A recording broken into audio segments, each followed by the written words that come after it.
suis arrivée dans l'économie sociale un peu par hasard. J'étais dans le milieu privé, bancaire, et puis ensuite, je suis arrivée en développement économique communautaire. Puis j'étais toujours happée par l'économie sociale parce que c'était une manière de voir les choses et de faire les choses différemment.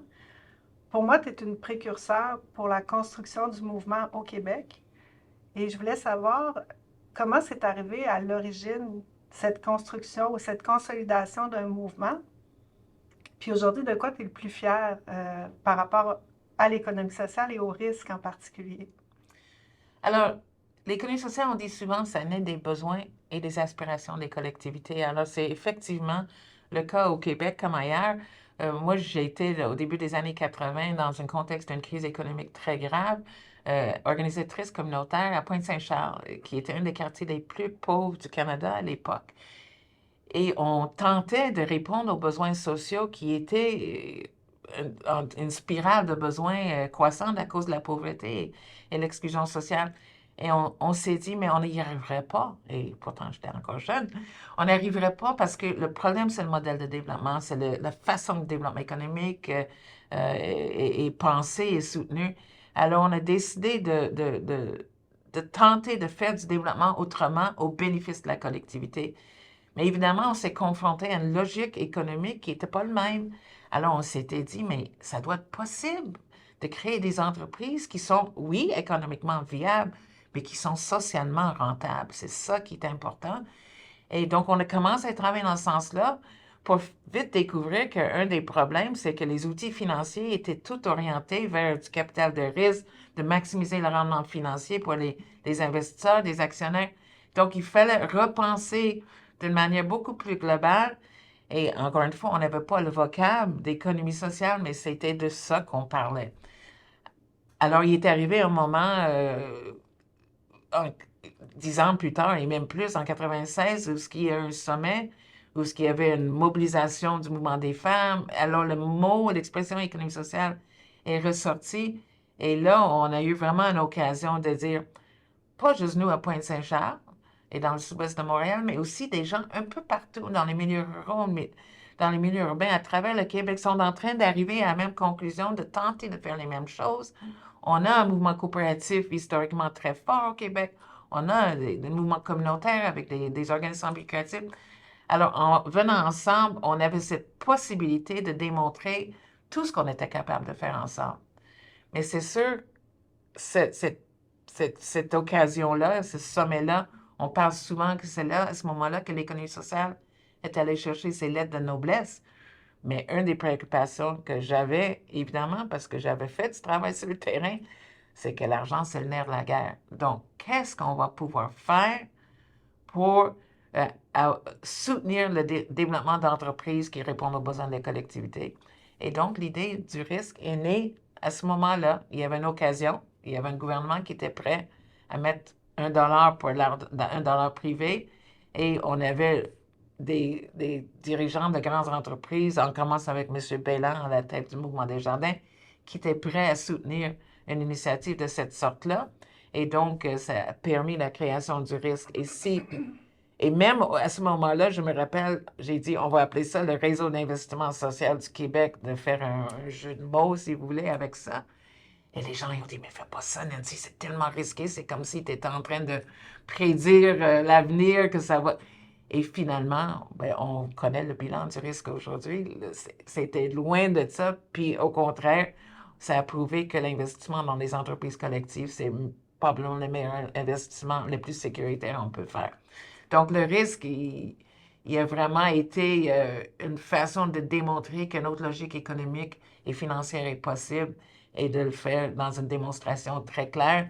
Donc, toi, Nathalie, tu es le plus au courant en étant directrice aujourd'hui. Et je dirais, je dois être très fière parce que la première directrice du RIS, c'était une femme. J'ai été la première présidente et aujourd'hui, on a encore une femme à la tête du RIS, puis ça, je suis très fière de ça. Alors, le risque concrètement, ça a donné quoi? Bien, ce dont je suis fière, c'est que plus de 80% des entreprises répondent à une nouvelle opportunité de marché ou répondent à un besoin des communautés pour lequel il n'y avait pas de réponse. Puis ça démontre que dans les communautés, il y a une prise en charge, puis que l'outil financier vient prouver une viabilité économique, mais la prise en charge prouve la viabilité sociale. Pour moi, c'est une preuve de réussite.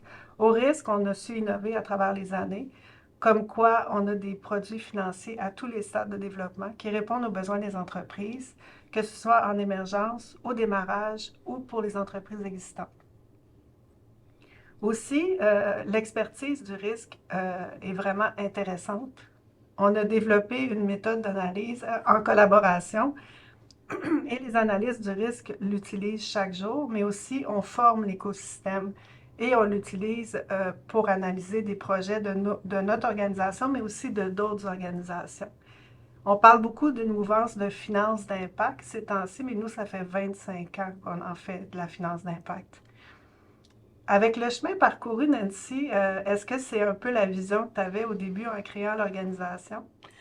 Je dois avouer que ça dépasse beaucoup ce que j'aurais pensé et de toute manière, on était là pour répondre à un besoin, on se projetait pas trop dans l'avenir, mais je suis très fière de ce que le risque a fait parce que, euh, comme tu dis, là, ça continue à répondre à des besoins émergents, c'est toujours en évolution, c'est un laboratoire d'innovation et c'est vraiment la base de ce que je dis souvent, ma philosophie, c'est qu'un des problèmes dans le monde aujourd'hui, c'est ceux qui contrôlent le capital décident comment le développement va se passer.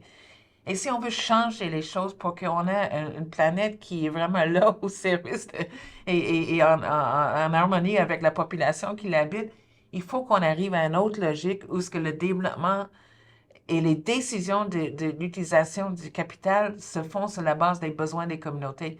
Et le risque, dans sa façon de faire, mais aussi dans sa gouvernance, a toujours été perçu et porté comme un outil du mouvement. Alors, ce n'est pas les experts qui mènent, c'est les besoins des communautés. Et ça, je pense que je suis vraiment très fière du risque pour ça. Et la preuve que c'est la bonne façon de faire, c'est toute la diversité des outils et la façon que le risque a continué à rester pertinent et de rayonner partout au Québec. On n'aurait pas pu créer la fiducie si on n'avait pas eu l'expérience du risque. Alors, on voit comment toutes ces questions-là font en sorte que oui, je suis très, très fière de 25 ans du risque et je remercie tous celles et ceux qui ont porté ça pendant cette période-là. C'est formidable. Le réseau des relayeurs aide beaucoup le risque à se démarquer, en fait, parce qu'on est à l'écoute des besoins à travers un écosystème d'accompagnement fort qui sont les yeux et les oreilles du risque et qui motivent et nourrissent notre capacité d'innover. Donc, nos produits financiers s'adaptent à l'écosystème depuis toujours. Mon souhait, moi, ce serait que le risque, que les entreprises d'économie sociale et que le mouvement de l'économie sociale prennent sa place réellement dans la mouvance de finances d'impact qui semble émerger actuellement. Mais nous, ça fait 25 ans qu'on en fait. J'aimerais que ce soit connu pour les outils financiers, mais surtout pour les entreprises.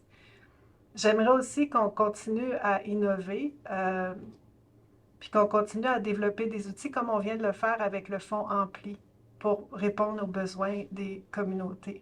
Puis j'aimerais qu'on continue aussi à changer le modèle de développement économique par notre contribution comme outil financier. Avec tout le chemin parcouru, comment tu verrais les 25 prochaines années du risque? Mais mon souhait, c'est que le risque, effectivement, fasse partie et continue à contribuer fortement à un mouvement qui finit par renverser la logique économique dominante.